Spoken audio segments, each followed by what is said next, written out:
Ladies and gentlemen, I will turn to Ambassador Liu first. So we just heard Minister Luo outlined, draw a link between what's happening in Ukraine and something that Taiwan is facing as well. I would like you to go into this trend of how this dimension of hybrid warfare has also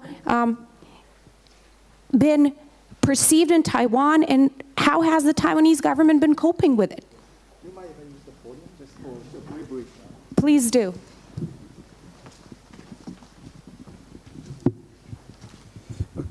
Good morning, distinguished guests and panelists. Let me start by thanking the Municipality of Budapest and the CEU Democracy Institute, as well as the Political Capital, for organizing this very timely and important conference. Why Taiwan matters? I think this is the main theme about this panel. Despite being a successful democracy, a robust economy, and a key player in global market, especially in the chip-making industry, as well as a strategic asset in the Indo-Pacific regions, there's no country in the world other than Taiwan who knows better how to deal with this military threat and disinformation warfare initiated by a dictatorship. Way before the outbreak of the Ukrainian war, in fact, the Chinese government has already launched hybrid warfare on Taiwan, which combines military harassment and provocation, and economic coercion, and diplomatic oppression, spreading fake news, cultivating and collaborating with local agencies, and as a way to divide and conquer Taiwanese society and to delegitimize Taiwanese government. The ultimate goal, of course, is to unify Taiwan, but I think Beijing's ambition goes way beyond that goals. It is to turn Taiwan into the so-called inner sea of China, and also as a way to break through the so-called first island chain built by the United States and its Asian security allies. So that's why Beijing's recent military maneuvering on Taiwan has driven the United States, Japan, Korea, Australia, and Philippines crazy. On the other hand, Beijing also launched a so-called, what I call the silent invasions into Taiwanese societies. As our Minister Luo has explained briefly earlier, and I'll get to that point later if I have time to address to you the concrete measures adopted by Taiwan's government and Taiwanese society to deal with this.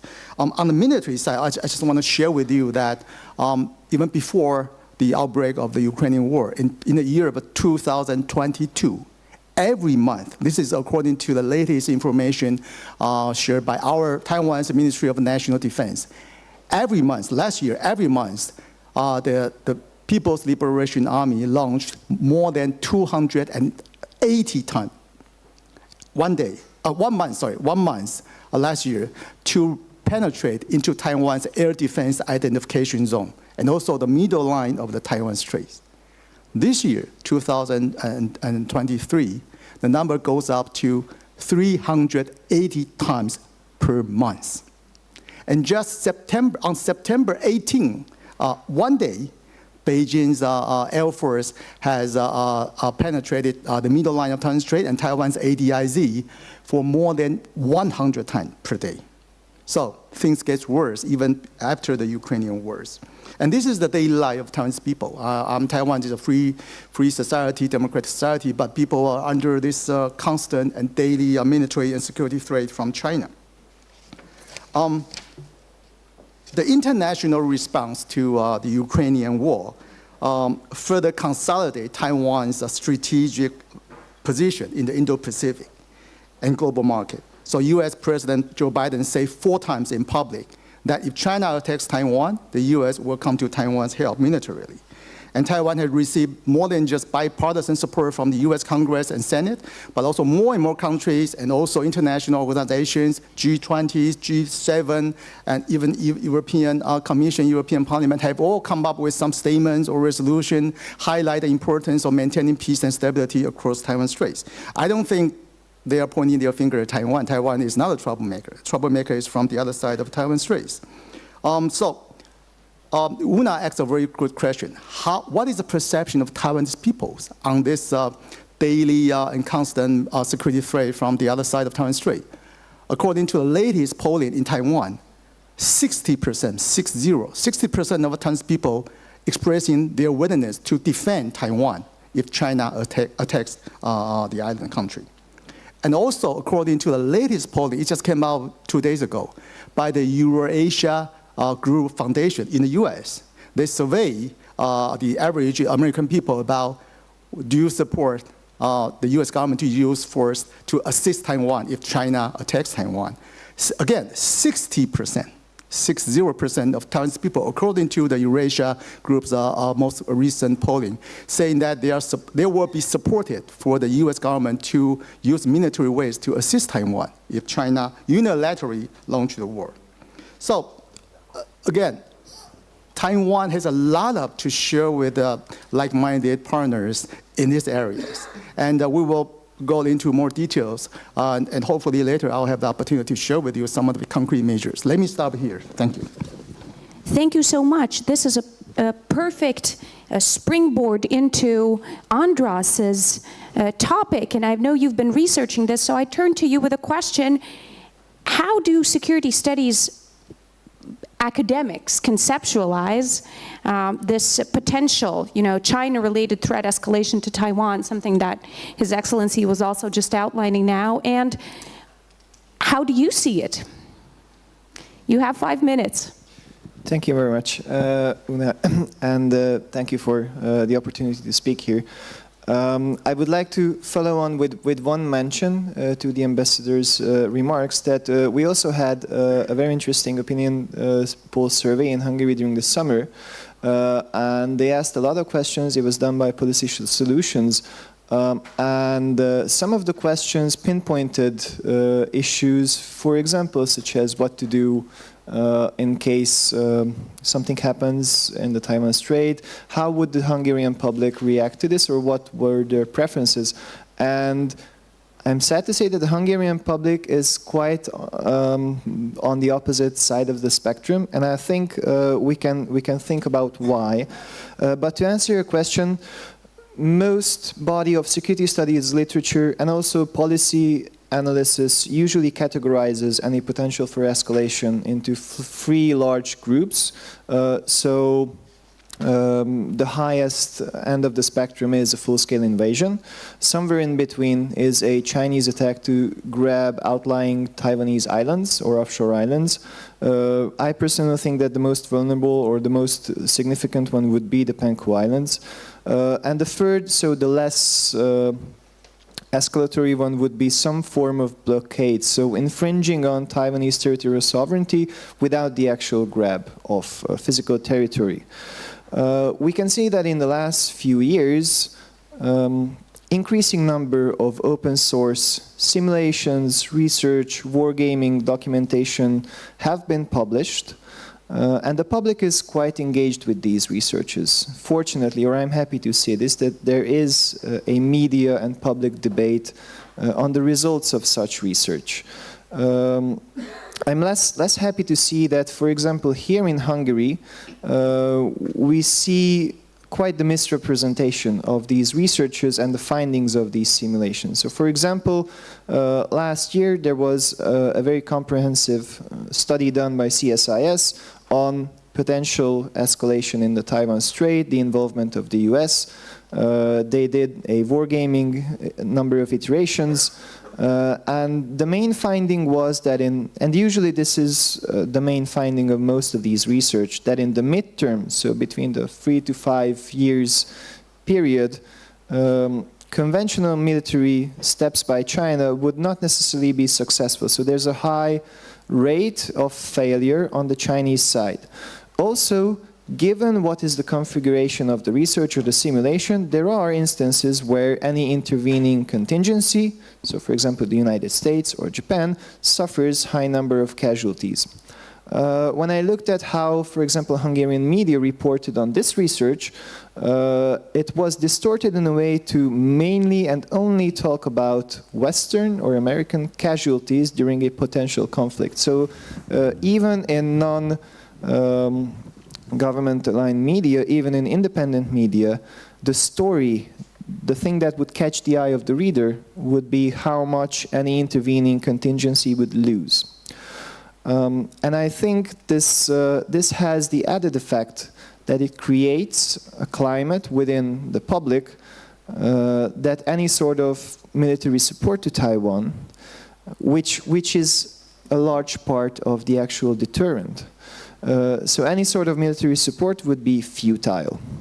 And I think that the highest risk regarding this phenomena is that in case of more likely scenarios, so when China doesn't necessarily engage in full-scale invasion, but looks for solutions that are somewhere in between, the public, and for example Hungary is a good example of this, is already worked up to be depressed, to give up on the issue, and this creates a climate which is sanctions or assertiveness avoidant of any Chinese action. So I think that's the highest risk that we can tangibly look at now in the case study of the Hungarian public, the misrepresentation of the open source research that is being done, and it's good that it's being done. I just wish that it would be represented in a more comprehensive way. Thank you. Excellent. Now, Roland, let me turn to you to bring Europe into the conversation here. How would you assess the debate on, democracy versus autocracy? This big meta debate in relations between China and the West. And what is the role of the China threat in transatlantic relations? So if you can solve these issues in 5 minutes, we would be very thankful to you. Yeah, of course. Mission impossible. Thanks for having me.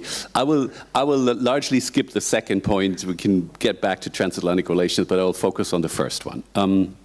Because I think it is really important to look at the meta-narratives here. I mean, we've had impressive presentations from the minister and our Taiwanese colleague here about disinfo from China and more generally authoritarian disinfo.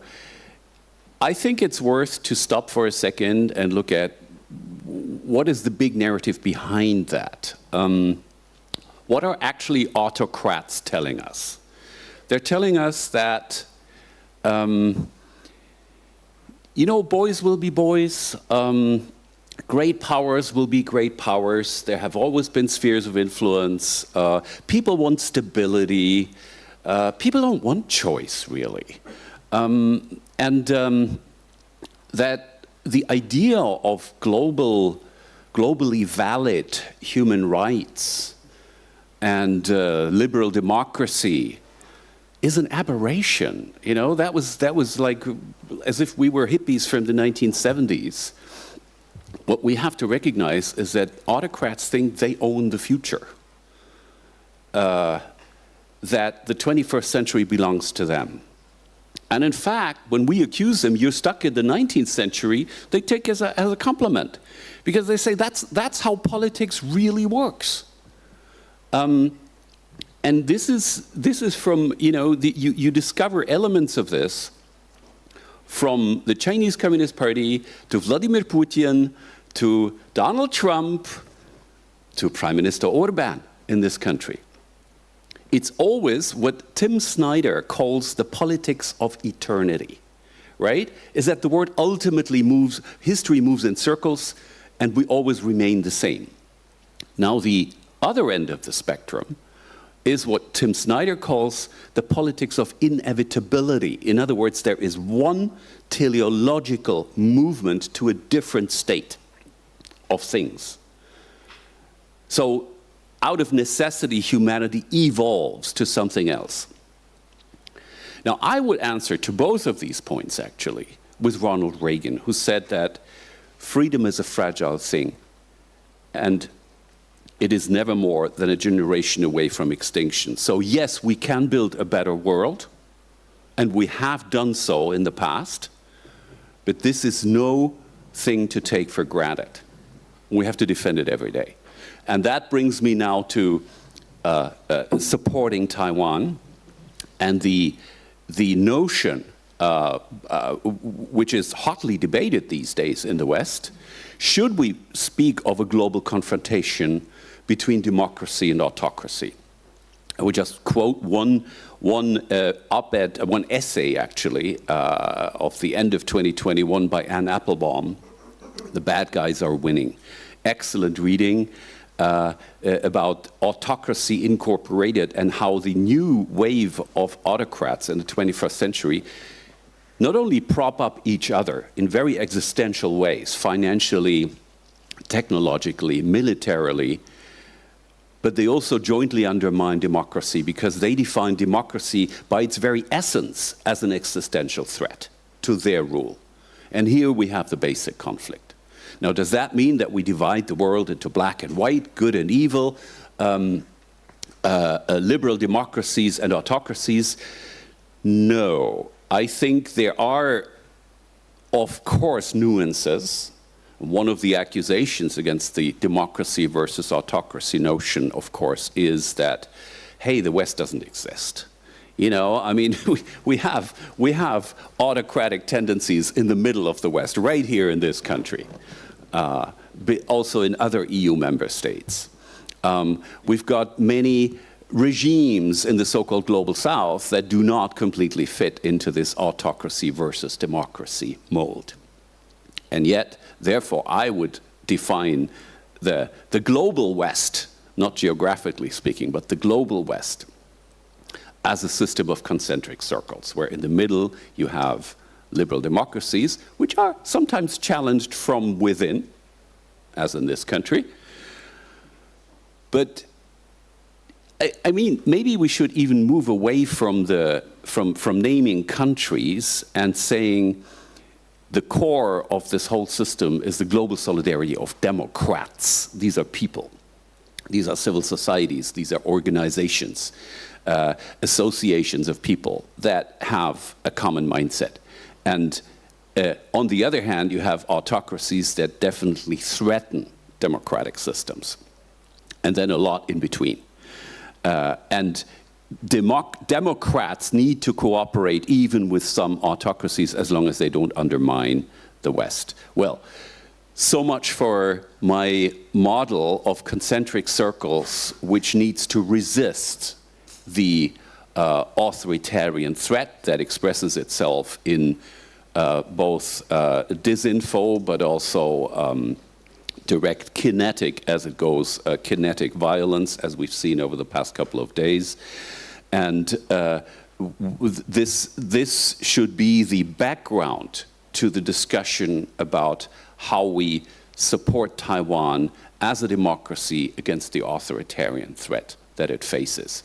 Because ultimately, for example, the question of Ukraine's defense against a dictatorship attacking the country and Taiwan's resisting threat from the People's Republic of China are ultimately the same question. And I'll stop here. We can discuss the transatlantic relation aspect later on. Thank you. Yes, thank you so much, and thank you for bringing it home, because this is perfect for Zsuzsa to get into the conversation. You are a common denominator of all the speakers before. You are a Central European living in Taiwan since 2020, if I'm not mistaken. You are also a European who has an affiliation in Brussels, so you're very well adjusted to the Brussels debate on the issue, and also on the where do we stand on the cooperation with autocracy, something that Roland very elegantly just outlined in terms of dilemmas and solutions. So I would just like to ask you, what is your assessment of how the EU is adjusting, or not, perhaps, to an assertive China? And also, you were taking a lot of notes there, so if you have any reactions to the previous speakers, please feel free to also do them in your 5 minutes. Thank you, Una. Thank you so much for moderating this discussion, and thank you for the organizers for having us here. I think it's great that we're having this conversation about China and Taiwan also across Europe, not just in the places that we're used to having them, as you mentioned, Brussels. So I think what I will try to do in the few minutes that I have is to really give an overview of how I see it on the ground as a European living in Taiwan for the past 3 years. And so I would like to make one main argument that elaborate on is that we are clearly in a new reality. And that reality is being shaped to a great extent by the way how authoritarian regimes use information and disinformation and manipulate information together, supported by economic coercion. And I would say that these two elements are the two sides of the same coin. And the way they shape the new debate is how we have to face this new reality. And I believe strongly that the European Union is in the process of adjusting to this new reality.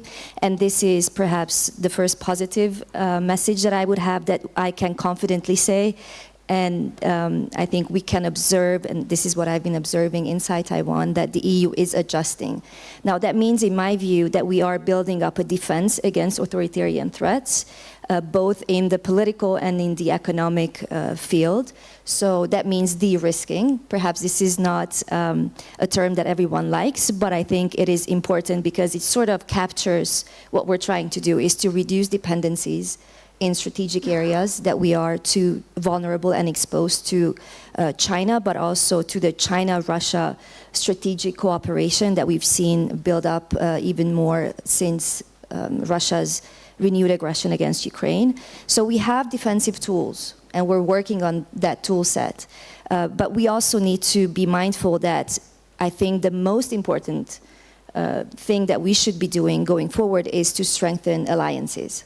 So that builds on what my distinguished panelists already talked about, is that at the core of how we build up a democratic alliance is to really start with the practical things. So how do we actually work together? Do we understand the narrative? And I think that's the first thing that we need to talk about inside Europe. What are the elements of China's global agenda when it comes to shaping the narrative? And how do we counter that? So I think being on the defense, and that's sort of the second part of my argument, that it is great and we're doing it, we're de-risking, it takes time, especially in the European context, it will take time because we're 27 countries. And within the countries we have even more fragmentation, so we need to be aware of that. But that's the reality, and we're working with it. But it is not sufficient to be on the defense. So we need to really be proactive, and we need to have that strategic vision, but also the concrete plan and agenda of how do we work together with Taiwan. So that's the note I was taking down, why Taiwan matters, and why for Europe Taiwan matters. And I think in the 3 years, and I would really talk about 3 years, because as we all know, it is in 2020 that the world started to face the pandemic. And I think that was the first bigger moment in EU-Taiwan relations as well, that things started to change. Taiwan was elevated on Europe's agenda, and it remains there. There is no, in the European context, let's say in the institutional level in the EU, there is no foreign policy debate today in the EU that doesn't have Taiwan in it. This was not the case 3 years ago. And this is all positive. So I'm trying to be realistic, but I think it's also good to look at what we've done, not just at what we are not doing. So that's perhaps more on the positive side. And so to come to an end, because I think that's pretty much my 5 minutes here, but I can continue later in the Q&A. What does it mean to have a counter-narrative is first to work closely with like-minded partners such as Taiwan, but also to go even beyond into the global, as Roland was saying. I think we need to work with countries in the global south much more closely, developing countries, whether we like that term as the global south or not, that's a different debate, but I think developing countries are exposed and vulnerable to the sort of disinformation and economic coercion that authoritarian regimes use to undermine democracy, to discredit democratic governance. So I think there I'm perhaps not as optimistic yet, because I think we are only now having this conversation that the global south matters, and that matters in particular in light of Russia's invasion of Ukraine. We've seen how the world has reacted or not to that. So I am looking forward. I think Taiwan, and again, I'm optimistic here, I trust that there is no turning back, Taiwan will not go down on Europe's agenda, but I think in this conversation, I think we need to talk with Taiwan, not just about Taiwan. So what will happen after the elections in Taiwan in next year will be also very important, because there's two sides in this conversation. And I think the last note is that Taiwan has its own agency, and I think a lot of the conversation excludes that. So I hope we can build on that conversation, and I look forward to other engagements here. Thank you. So indeed, we have been moving from outlining the issues, the challenging, towards already talking about the positive examples and solutions. And there's no one better to talk about an example of pushing back than TT Cat or Min Chuan-Wu, who is with us here today, who is, you've probably read stuff that DoubleThinkLab has been putting out since, I think you've been active since 2019, something like that. So at least I know I have. And please take it away. How have you been working, and how do you react to what the colleagues have been saying in terms of hybrid threats, and what are the solutions here, and what is your outlook? All right. Hi, everyone. I'm TT Cat. Thank you so much for having me here. It's a great honor to participate in this dialogue. DoubleThinkLab has been started in 2019, and we mainly focus on China influence operation around the globe, and as well as the disinformation campaign, information operation online. Just give you one concept here why I'm coming to Hungary. This is my first time to be in this country. Taiwan have 23 million people, so it's kind of like maybe twice bigger than the population here. But we only have in size of the land, it's only 1/3 of the Hungarian. We've been living from the decades under the China's narrative. It's sort of like Russia to Ukraine, that we are a small country and you are like a very small brother, and we have shared the same root and ethnic and blood, everything like that. But actually, Taiwan is, in relative concept, is not always as a small countries. Taiwan threat, why this matter? Taiwan threat has the whole world, 50% of the cargo shipping is crossing the Taiwan Strait. So if there's a war happen, that will hugely impact the whole world economy, for no doubts. The reason we are looking at the disinformation from the China to Taiwan is not only because it's an existential threat to our democracy and existence, but also I would say that it's the biggest lies and the disinformation in the world is the One China policy. It's Taiwan belong to China. So in case you didn't know that in 2018. China forced most of the airline company in the world to change Taipei Taiwan as a Taipei China on their website, and they said it very vague. It's like if you don't change that, you will face serious consequences. And most of the airline company change only unless I think the only U.S. airline under the State Department issue a order, so they didn't change. But most of the airline company changed. So next time if you want to visit Taiwan, don't apply the visa from China. Remember that. Even on your ticket or on the airline website says Taipei, China. But we have our own government. We have our own currency. We have our own military and everything. So it's a totally one de facto countries just like Hungary or like Ukraine. It's a democratic countries. We have an election. But why a lot of a country are compiled to this One China policy or to deny Taiwan as a nation, or is out of the fear or out of the threat from the China, out of a business interest or other things. So we visited Ukraine, and also start from the war, we are looking at how China government and their state media propagated those disinformation, replicated the Russian narrative, and push it online on their state media or on their social media platform like TikTok, Douyin, or Weibo, WeChat. And we found there's a lot of similarities for the Russian narrative and the China narrative. They all speak for the same narrative, like this is a proxy war from the US, and this is a Western country's fault. Ukraine just a pump be used by the Western countries, and also this is there's a lot of conspiracy behind, so as how China be talking to us. I think that our minister gave it a very good example. So we are looking at like more cooperation. I know there's a debate especially in US, that supporting Ukraine, whether that will whether supporting Ukraine or supporting Taiwan, and we don't see that as a competition here. I think there's more cooperation because our enemies and our adversary, they are working together. They are sharing the same tactic and playbook. Give you another example that last year there's a polling company, they do the global polling, and they ask a major country in the world that who you think should be blamed for the Ukrainian war. Right, and most of the country, of course, they say Russia, like Japan or UK, but in China, more than 50% of the people think that is US fault, and the number second is NATO.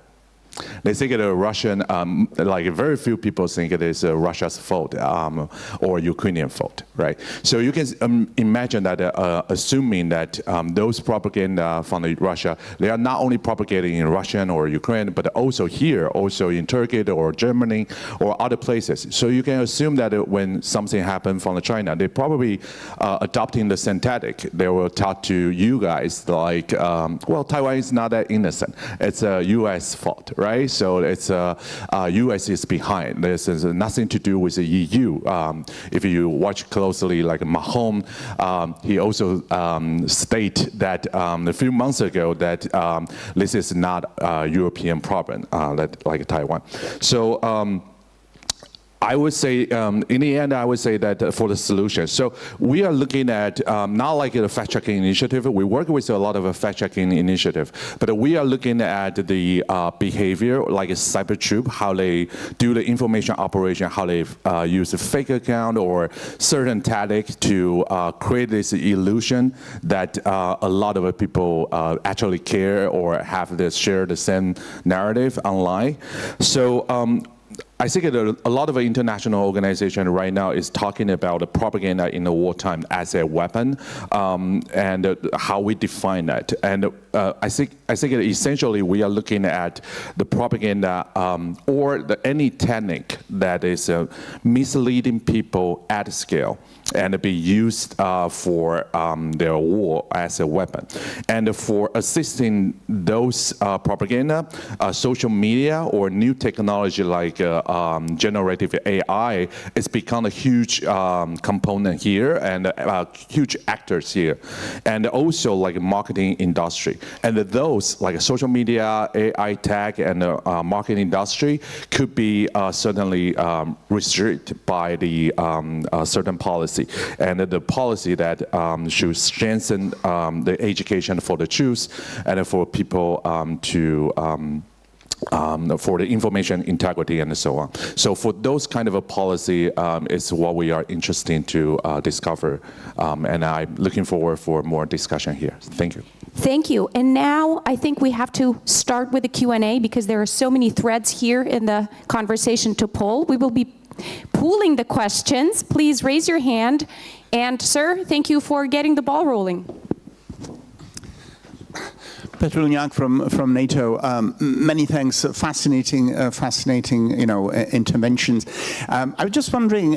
Perhaps my question is to everyone, but perhaps to Mr. Wu, because I was intrigued by your presentation. But my impression was that, and correct me if I'm wrong, that you sort of suggested a possible sort of even official cooperation or sort of coordination between Russia and the People's Republic of China in terms of narratives. I have to admit, and if I misunderstood, apologies, but in fact our analysis, because we have been sort of following that as well, you know, the analyzing information environment, is that despite the overlap of narratives, you know, which originate in what Roland, you know, called meta-narrative, you know, basically the same worldview, actually we don't see any evidence of official sort of, you know, I'm not saying formal, but sort of coordination, that it's really something almost, I wouldn't say spontaneous, but obviously, you know, very something reflecting the worldview rather than sort of some sort of coordination. That would be my first question. And second question, perhaps to both Taiwanese colleagues, is how do you address you know, more specifically these challenges? Because of course the immediate temptation is always to respond to every single piece of lie, misinformation, which is something that how we started a few years ago, you know. And then we sort of realized that if you do that, you will end up doing only that. So we sort of took a step back and decided, well, you know, let's not be manipulated on sort of into that kind of posture all the time. Let's have our story, our narrative.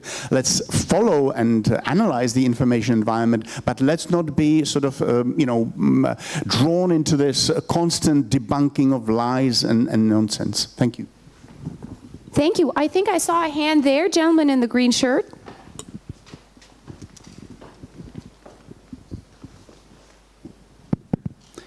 Thank you. And to the same direction, I was wondering whether it makes sense to differentiate between disinformation originating from Russia and disinformation originating from the People's Republic in China, and what we could learn in terms of methods, like other ways how disinformation is spread and framed, different when it comes from Russia than when it comes from the People's Republic of China, especially when I think about in how absurd narratives emanating in Russian state media actually are, and maybe there's more need for, like, I don't know, coherence and actually like sort of understandable arguments in the Chinese public space. It's just something I wonder about if there's a differentiation to be made there.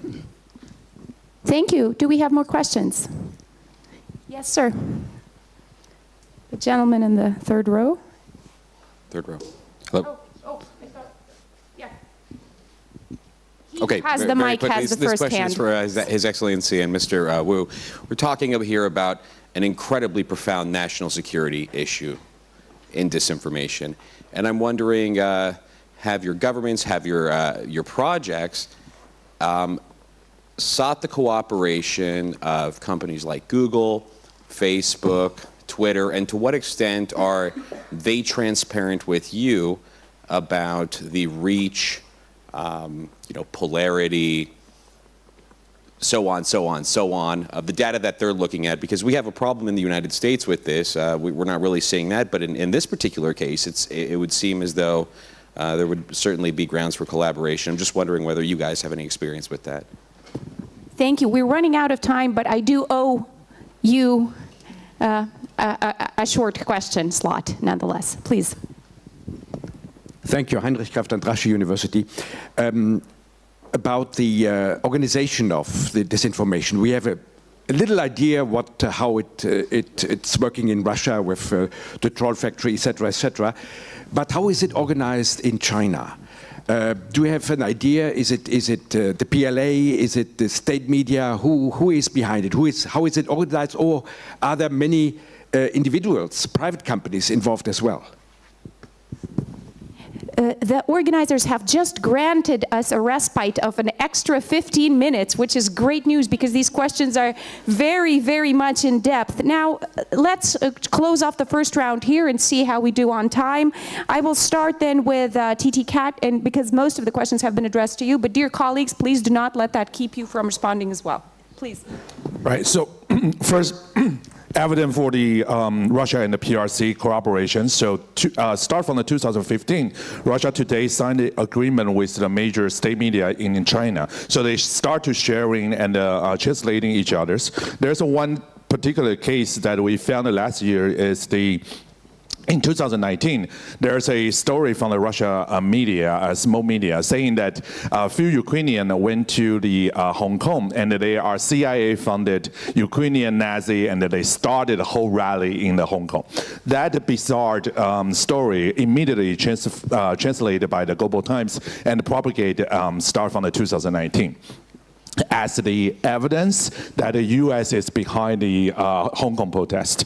And last year, of course, they recycle this news. So they start to recycle this news and they say it's quoted by the Russia media. And the Russia media also cited it, say, oh, this is cited by China media. So in terms of the governmental corroboration, it's hard to prove by the open source intelligence. But from our daily observation, like a day by day, start from the war for the 100 days, we see they translate everything from each other or they citing each other's. For example, that when Putin made his speech on the last February, there's a word-by-word transcription immediately published in 1 hour on the Weibo and be spreading all around the Chinese-speaking information space. But for the Russia, for the when Zelensky made his famous speech in the EU, there's just a very short, brief news in the China, or China information space, because China information space is also highly censorship, highly controlled all the narrative. So that's why their propaganda is so powerful. So for the Facebook and the Twitter and the Google, the questions, yes, they are sort of well, Twitter basically out of this game. They basically fired everyone to do the information operations study, especially for those study the Chinese information operations, which is a shame.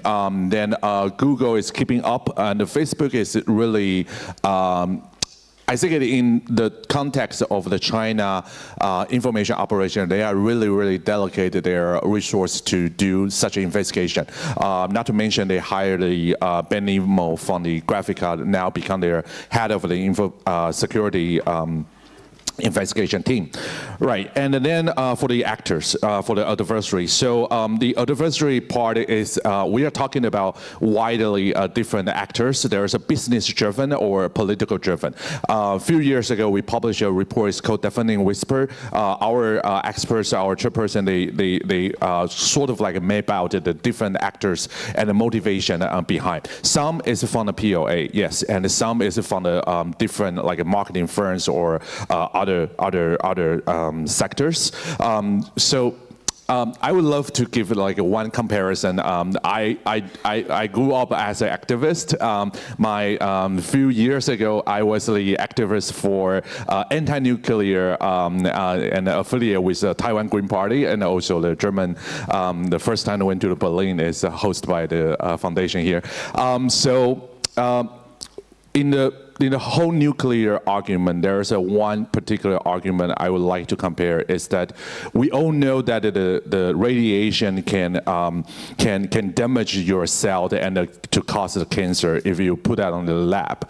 But for the people who live around the nuclear waste or nuclear power plant, you cannot prove that their disease or whatever the cancer they have is actually contributed by the nuclear. It's very, very hard. And so as so we see a lot of a tremendous amount of the disinformation flowing into Taiwan, and rule out all the possibility of a motivation. Only one adversary has the motivation to propagate those stuff and delegate a resource. So we're only looking at the disinformation campaign that indicates that somebody paying a lot of money or resource behind. It's not done by some volunteers or some neighbors who have a different opinion with you. Not only that, they have a resource, they have a machine, they have technology, and a lot of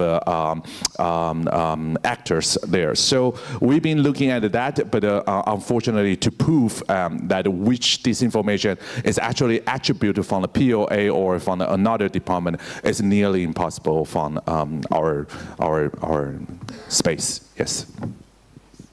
Yes, please, Your Excellency, because there was also a question how to address these challenges, right? So maybe you... Yes, let me just answer a couple of them. Let's give you one latest example.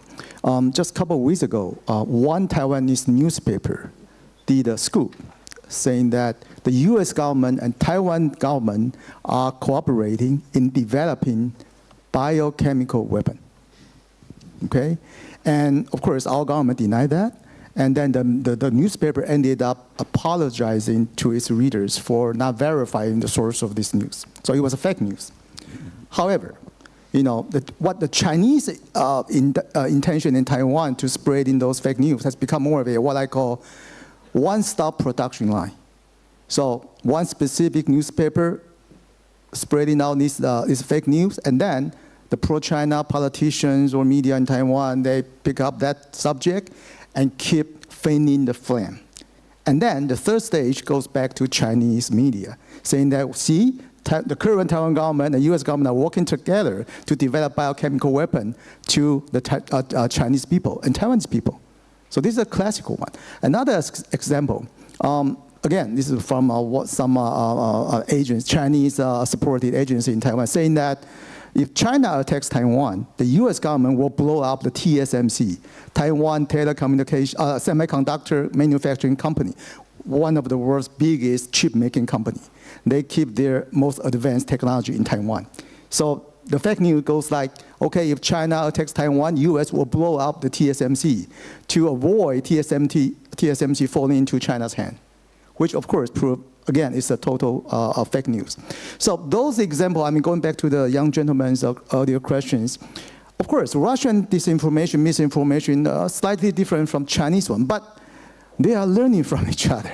You know, language is not a barrier. I mean, we will all come to the same. In Taiwan's case, like I say, it has become more of a one-stop production line. There are a lot of collaborators, a lot of agencies involved in that, media too. So just we need, of course, media discipline. We need longer term. We need fact-checking. We need media literacy. We need some kind of necessary legislations.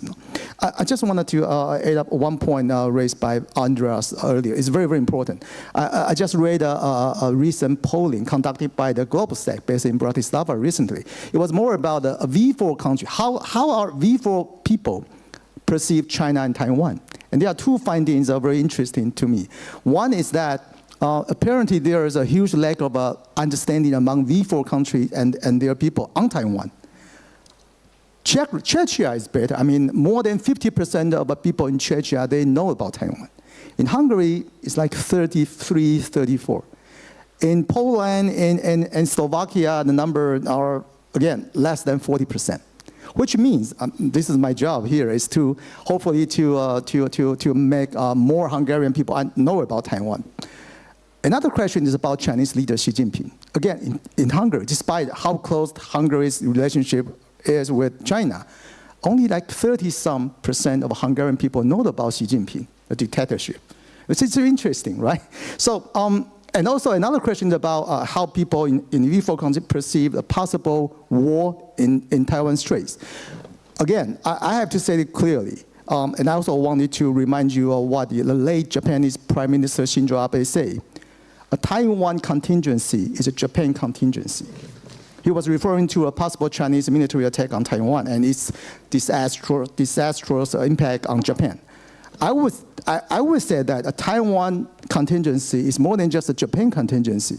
It's a Korean contingency. It's a Philippine contingency. It's a global contingency. Given the fact that Taiwan is a beacon of democracy, Taiwan is a game changer in global chip making. The TSMC, the company, accounts for 90% of advanced chips in global market. So Taiwan does not want to have war with China. But Taiwan needs to be prepared for a war with China in order to avoid a war with China. And this is what we do in the past few years, introducing more military reform to strengthen our social and defense resilience to possible Chinese attack, and also to the Chinese launch disinformation warfare on Taiwan. And Taiwanese people have been watching very closely how resilient the Ukrainian people are when facing the Russian invasion. So this is something that Taiwanese wanted to share with our friends in Hungary and also in Europe. Thank you, Your Excellency. Wonderful. Now, Zsuzsa, you want to react, please? Yes, thank you. I wanted to react immediately to what Ambassador Liu said earlier about the lack of understanding. And I think that's very much the reason why there is space for disinformation and information manipulation. And I'd like to connect that with what Titiket you said about the One China principle versus One China policy. And I think that's a very good example of how we fail ourselves in our own societies, and we allow that space for Beijing to impose their One China principle. And I'm sure everyone in this room knows, but perhaps not, and it's a confusing sort of and very subtle kind of case between the principle and policy. So allow me to just be very brief on that. But according to the One China principle that Beijing imposes is that there's one China and Taiwan is part of China. According to the One China policy that the EU has and different democratic countries have, is that we recognize the PRC as the sole legal government of China, and we maintain the right to cooperate with Taiwan. And I think this is very important because you see the two are completely different things. And what happens is that when a country such as Lithuania decides to reduce its cooperation with China and turn towards Taiwan in a pro-democracy, not in an anti-China move, I think that's an also very important point. China's reaction is, obviously, we know it, is to correct its mistake, quote unquote, but also to say, and to use that widely, that Lithuania's decision to cooperate with Taiwan is a violation of the One China principle. This is misinformation because Lithuania does not subscribe to the One China principle. Lithuania's One China policy allows Lithuania to have the right to cooperate as a sovereign country with Taiwan. So this is, I think, a very good example. I usually use that also in my teaching in Taiwan, that we need to make sure that we understand what we're dealing with. And also, another point I wanted to, again, as I said earlier, there's a lot that we have to do, but there's a lot that we're already doing.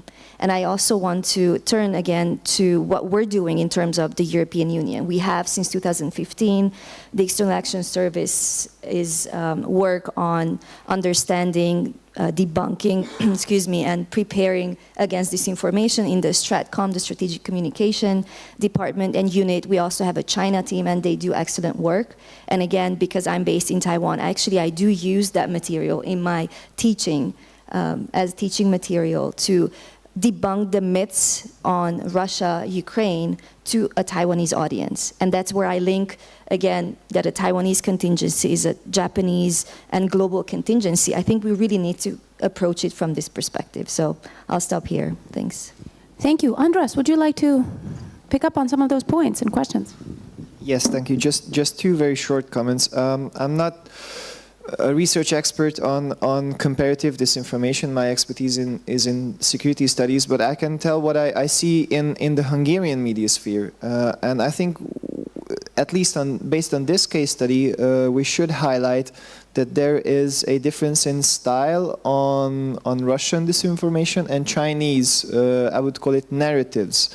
When we look at CGTV Hungarian version on Facebook, or when we look at certain Telegram channels, I think a very important aspect is that in the Russian version you see a lot of falsehoods being pushed forward. And the Chinese style, at least in Hungarian language, is less about spreading falsehood. It's more about not talking about certain issues and presenting a very distortedly positive way about the China-friendly narratives. And I think that one example on this this case that can bring us back to what can we do is sometimes Hungarian experts will go into TV and talk to reporters and journalists, and they ask the question. The journalist would ask, what does the Ukraine war teach us about a potential Chinese-Taiwanese contingency? And in some cases, the answer will be nothing, because the person would say that China and Taiwan, it's an internal issue. So you cannot compare an interstate war with an internal issue. And I think a lot of the time, the reason that Chinese narratives are effective, I'm sorry this might not be polite, is because of intellectual laziness on the part of the media. We have a couple of representatives from news outlets here. It's not a secret that Taiwan has its own army. It's not a secret that Taiwan has its own government. It's 2 clicks on Google. When an expert tells you that, or a spokesperson from China, or anyone, or you just highlight an article that said such, it's not disinformation, or it's not a lie. You can Google that Taiwan has its own army. So when you ask the question, what the Ukraine war teaches Taiwan about war, potential war with China, and you get the answer, nothing, because it's an internal issue. As a journalist, as a representative of media, I'm sorry, you have to be smarter than that. You have to follow up with the next question. Okay, but what about the 200,000 personnel army of Taiwan? What about the 2 million reservists? What about this and that? So that's, you know, we have to do a better job than that, or at least we should do a better job than that. And I think I'm very happy that Japan was mentioned. There was also a lack of awareness in at least the Hungarian media, but I think the general European public sphere, that East Asia is not just China and the rest. There are countries surrounding China. They have peculiar relationships with China, and they do have a lot of agency on what happens in the security complex of East Asia. And for example, Japan is a very substantial naval player in East Asia. But to the best of my experience, East Asian countries, at least in the Hungarian public sphere, but probably in Europe as a whole, are not necessarily comfortable in presenting themselves as security players, as providers of security. I think that probably our East Asian partners can help us have a better understanding of East Asia if they don't shy away from presenting themselves as a net provider of regional stability. And I think South Korea currently is doing a very excellent job at that. I would be very happy to see Japanese colleagues joining this sort of narrative campaign to show European publics and show the Hungarian public that, for example, Japan has almost as many number of destroyers of China, the strong Chinese Navy. Cultural programs and representing elements of, for example, Japanese cuisine are very interesting and very important. But I think at these times we do need our East Asian like-minded partners to show us that they are actually strong providers of regional stability. Thank you. And the burden falls on you, Roland, to bring us home. Indeed. I want to actually go back to something Zsuzsa said about decoupling, because I think it's worth thinking at the end of this debate about a little bit about the response. I mean, and not only a response in terms of counter disinfo, but also generally, what do Democrats do as a reaction to the threat by autocrats? De-risking sounds great, sounds totally logical, but here's my spoiler. If de-risking is limited to improving our supply chains in a couple of areas, such as pharmaceuticals or rare earths or other raw materials, that doesn't cut the ice. And I totally understand why, for example, Commission President von der Leyen, in her seminal speech earlier this year about de-risking, had to say that we don't want to decouple. I recognize the political expediency of that, right? But honestly, if we're serious about de-risking, we will have to broadly disengage economically from, I mean, we've done it with Russia to a great extent. We will have to do it with China. Whether you use the word decoupling or disengagement, whatever. But, you know, Taiwan's Go South strategy is a clear reaction to the recognition that the Taiwanese economy is highly dependent on Chinese markets, right? And we need to change that. We need to do something about it. That means diversification. I mean, look at Germany's car makers and how they're like junkies on cold turkey when thinking about what China might do to their export markets. That is dependency. And we want to reduce that dependency. We need to, unfortunately, reduce our economic interaction. It doesn't mean we're not going to buy T-shirts anymore from China, but there will be some kind of economic disengagement, and we have to be clear about this. And this is my final word. This is perfect because the next panel is exactly about that, economy. Coffee break, ladies and gentlemen. Thank you.